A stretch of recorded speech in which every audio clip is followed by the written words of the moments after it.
Thank you so much, everyone, for being here with us today. Be sure to like and subscribe on YouTube. We'd really appreciate it. Or you can take us on the go through podcast platforms like on Apple or Spotify, or check out our tidbits on Facebook, Insta, X, TikTok.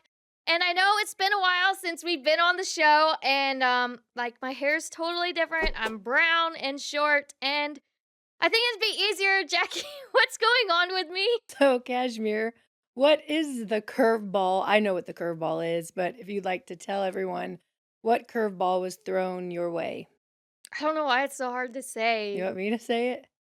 I have cancer. It is hard to say. No one likes that word. It's like a ugly word. It's a scary word. It is. And I didn't know how to say it because normally I talk to people and stuff, but you don't want to just cold text people and be like, "Hey, I have cancer." Or you post it on social media, you have to do a whole written thing of what it is and how they found it. So I just figured we should get back on our show and do it. Yeah, And that's why we haven't been on the air is because we found out. Yeah. yeah, and I've been sick. And it's one thing, like, I wanted to get this from you because you've known people that have had cancer and you've seen miraculous things, but how does it feel being the one in the driver's seat? I almost feel like it's worse when you think of other people than yourself, but it's I'm still in shock to think, "Oh my gosh, I have cancer." I agree. I feel in shock. I think our whole family feels in shock because that never crossed my mind. So I guess I should start with kind of how we discovered it or what happened. So last fall, I had which side? Is it this side? No, this side. I'm like, which It was your left side. yeah, my left side. Which I guess if you can see, my neck is pretty bulgy It's now. swollen. Yeah, swollen, but it started last summer where I had a lymph node on my collarbone and kind of on my neck. And it was small and we were Yeah, I just just thought you had, like, swollen lymph nodes from being pulled down, and you yeah, were tired a lot. I was, which was something even last year I remember when I was going to work. I had a really hard time getting up in the morning and Mhm. actually being on time. But I had the swollen lymph node and it was small. So I was just like, I don't go to the doctor. It has to be something really serious for me to go. And then in the new year, that's when you got sick. And then before, we kind of spread the cooties all Yeah, around. But before you got sick, I think a week before, it started getting by my ear. and It was big. it was big, I didn't like it. And then I think a few weeks after that, I went to get a cortisone shot because I had these funky skin things on my leg. And then Mhm. that's when I got really worse. And then it spread all the way down here. So I just thought, I just need some antibiotics. And we were just trying to joke, like, we were calling her, like, No Neck, like the guy from, 90 Day 90 Fiance? Day Fiancé. That's so mean of us, but we were just trying to make light of it, Yeah. but then it's not a light thing. Yeah. So I was feeling super tired and just I wasn't feeling good. So I went to patient first and then they did a COVID test on me. So I had COVID. They said, "You have COVID." I was like, "Oh, okay." But they said, "No, that's not what we're not worried about you having COVID." And then the lady's like, "You got to go to the ER today." Yeah. And I was like, "What?" And mind you, currently I don't have insurance at that time. I'm working that out now, but I was just like, the ER, that sounds serious Scary, and yeah. expensive. Mhm. Um, Yeah, cha-ching, cha-ching is probably the first thing because you didn't know the diagnosis. no, and I'm like, "Can't you just give me some antibiotics to fix this?" And she was just like, "I don't know what it is, but you gotta go." And she was freaked out. She Yeah, that was would scare me. so I was freaked out. And then I was with my mom, and then we came home and we prayed, should I go to the ER? Because you don't I don't know, I just don't trust doctors all the time. I have a weird sense with doctors, but I did go to the ER with my mom.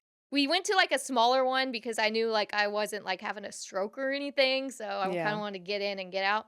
I seen the doctor and then they were all freaking out because my heart rate was up and they're like, "Oh my gosh, everything's up." And I'm like, "Yeah, because you guys scared me to go to the ER. What do you think's going to happen?" And then they did an EKG and my heart was fine. And I'm like, "Duh, because you guys are scaring the crap out of me." And then They took blood tests? yeah, they did a blood test and then the first doctor came in, the ER doctor, she came in and was like, "Oh, you don't have lymphoma. Your blood is all fine." So I was like, "Oh, okay." So they're just gonna do a CT scan to see what's going on, and then she left. I went to the CT scan, came back, that was easy, and then this other doctor came in, Mhm. and he was freaked out. That's all I gotta say. He's like, "You know, you got them swollen in your neck, it's in your armpits, it's in your chest, Oh, wow. these swollen lymph nodes." He's like, "I don't know, like, this could be leukemia, this could be something metastasized from your breasts or your lungs, Oh or it could my be lymphoma." god. And I was like, just sitting there like, Are they "Oh." supposed to say that, the doctors? That's, like, freaky. He was freaked out. I think that's what scared me the most is because I feel like if he Maybe he didn't wanna take it lightly. maybe that's why. Like, because then after he's like, "We're gonna get you a specialist," and then they just left me there for like an hour. And I even called him like, "Can I go home now?" And I guess they never had a case like me because they had to find what specialist to like refer me to, Oh, like wow. who to call. And so after that, I went home, and then I remember like I was texting my brother and then talking with you guys. And then at like 12:30, I went on like my chart, and then that's when I actually read the CAT scan report, which I do have it right here. This is what really made me be like, "Oh my gosh." It was Scary. maybe I don't have it, but basically it just said that extreme lymphatomy or something like that, metastasized cancer, leukemia or lymphoma should highly be considered. And I was like, "Oh shoot, this isn't Is that just." really a symptom, though, of, swollen lymph nodes of leukemia? I don't know. I know leukemia is a blood cancer. When I went like a couple days later, I went to the oncologist and he ruled that out right away because he's like, "No, you'd be a lot sicker if Yeah. this was leukemia." Because I didn't, the only like main symptom I had was like I was really tired. I would get sweats at night sometimes. Body Yeah, aches. body aches. And I thought some of it was COVID related, but once I got over COVID, like I'm still super, super tired like all the time. Like that's why we haven't done a show because I haven't been able to do like anything. And so yeah, we went to the oncologist. He was super nice. Dr. Z. Yeah, I like him. Yeah. And then she had to get a biopsy, a biopsy, Yeah, biopsy. a biopsy. First they wanted to do a needle biopsy and they did it in my neck. And I will say that was scary Yeah, I didn't like that. and they don't give you any, like, sedatives for that, No, like, they should give you, like, Xanax to calm you down. because it's scary, like, they numb the area, which it wasn't as bad because I remember I've had an abscess, like, on my armpit where they had to numb it, and that was horrible, and they sliced it that was Oh, a I bad didn't like that experience, one yeah. either.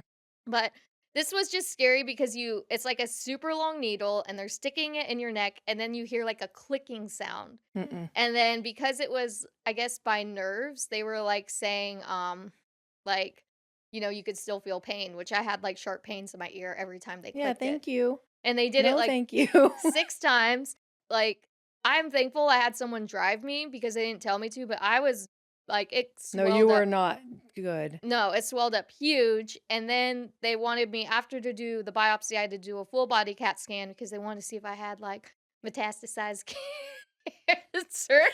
Oh gosh. So thankfully, that came back with just the same as the first CAT scan when they did everything. They didn't see anything anywhere else besides in my chest, the lymph nodes in my chest, in my armpit, and in my neck. So that ruled out lung cancer, ruled out breast cancer. Yeah, so we were just believing the best, Yeah. believing that she didn't have cancer. Which I actually want to say that helped because I think if we kept thinking it was cancer and having to wait, I mean, they got me in really quick, but still having to wait a few weeks, like that would have just been scary for me to like do the what ifs Yeah, instead of waiting to hear the crossing the diagnosis. bridge when you get there. And then in that test, the first test that came back on my chart, they said, I guess they checked the flow, or it's called a flow test, and they said no lymphoma. And I do want to backtrack too. When I did the oncologist the first time, they like did every single blood test you can imagine for autoimmune and all of that, and it came back clean. There was nothing really alarming about my blood. So that's where I was like, okay, I don't know what this is because I would Mhm. have been like, oh, I hope maybe it's like an autoimmune disease that causes this, or Yeah. and it wasn't. And then the biopsy though, they just said they didn't get enough sample sizes. But then, you know what freaked me the heck out? is I don't know how this happened, but I get these people calling me saying I needed a bone marrow Yeah, biopsy. that freaked me out. I was Yeah, like, "Why would you? That doesn't even make sense." because my doctor never mentioned that, and Mm-mm. then, like, they put it on the schedule the first time and I canceled it, and then they called and they're like, "Oh, no, we gotta get you in for this," and I was like, "Why do I need a bone marrow biopsy?" Like, That's just and crazy. then so that was gotten me all scared, like, looking up at the procedure and all of that, and then I went back to the oncologist, and he was like, "The needle biopsy, it didn't get enough samples," and he was like, "I don't know where the bone marrow biopsy came from because I didn't order that, you don't need that."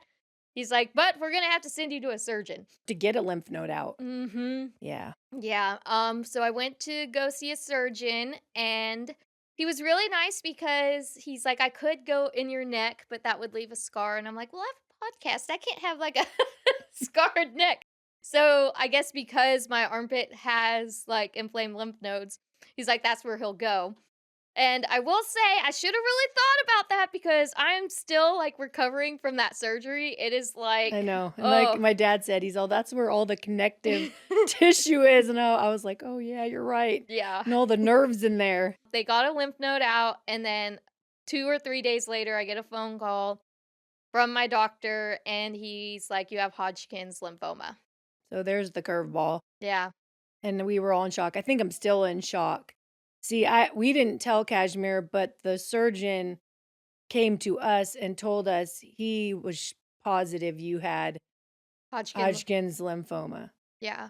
But we didn't tell Kashmir that because there's no way to know until they do the testing from the lab. Because even my oncologist before, I'm like, "So, is there a chance this couldn't be lymphoma?" And he Yeah. was like, "I've seen one guy, it was just inflammation, and I had to just keep watching him." Yeah. But I was really grateful that the doctor called me, and I didn't have to, like, read the report No, because that was nice. yeah, I will say I really appreciate my oncologist for that. So he called, and then I had an appointment with him last Friday.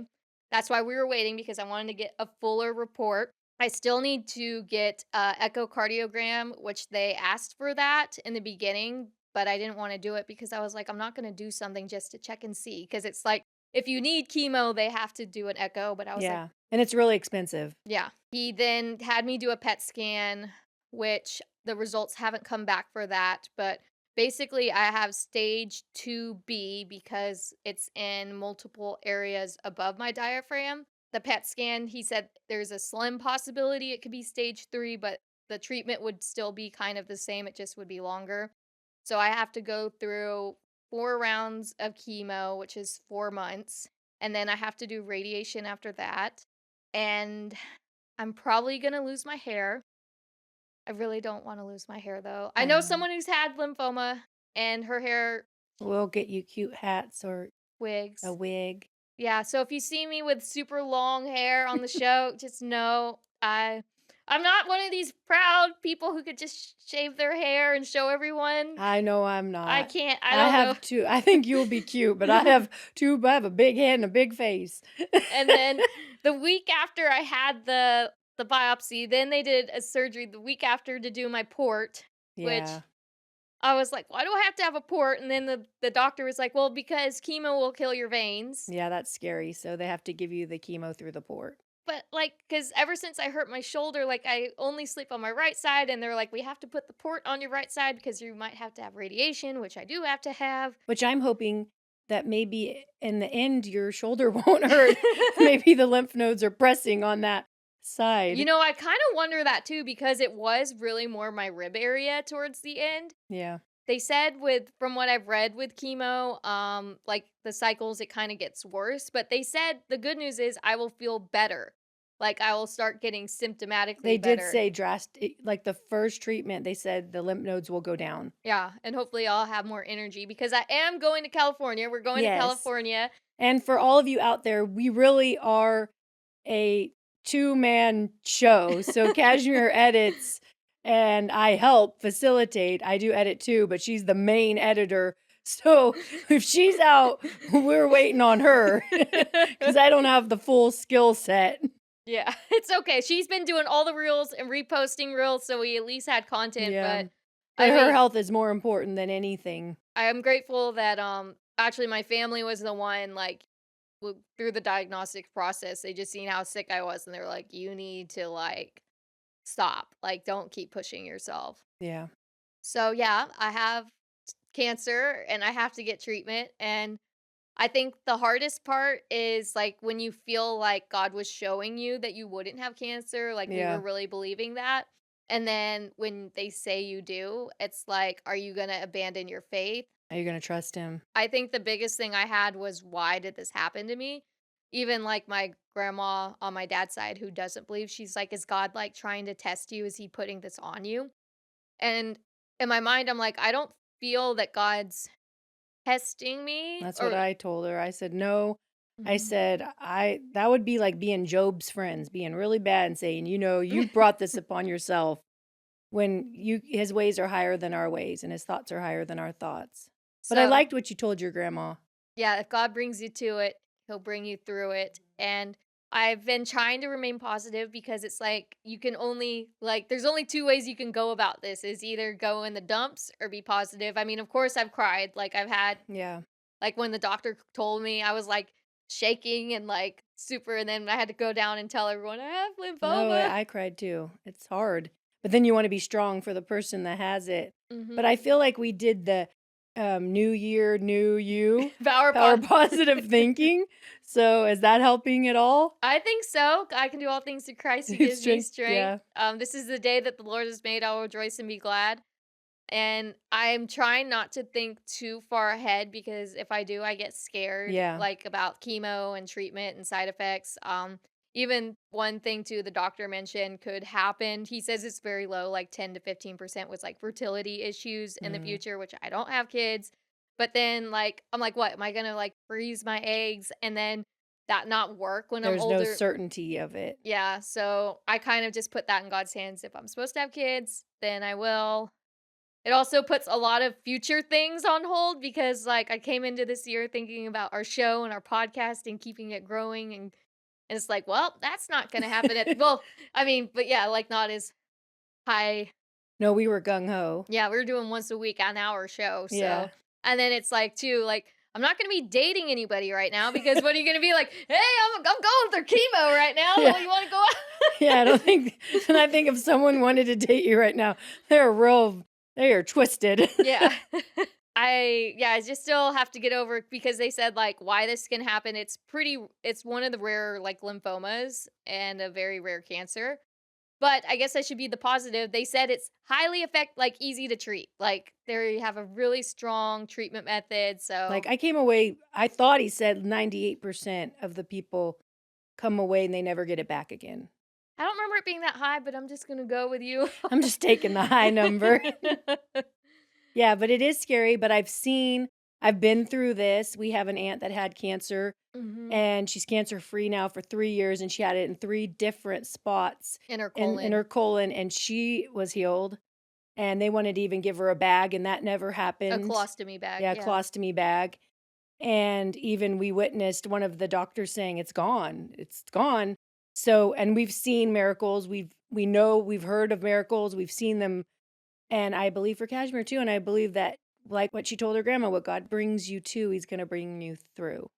Amen. And I don't know why this happened, but I'm just gonna trust God through it and believe, and, I'm gonna become a better person because of it. I mean, what else are you Well, gonna and so do? is our family because we're gonna be supportive and we're gonna be strong, and we're gonna be there for you, and we're gonna help you. Thank you, and that was the biggest thing has been asking for help.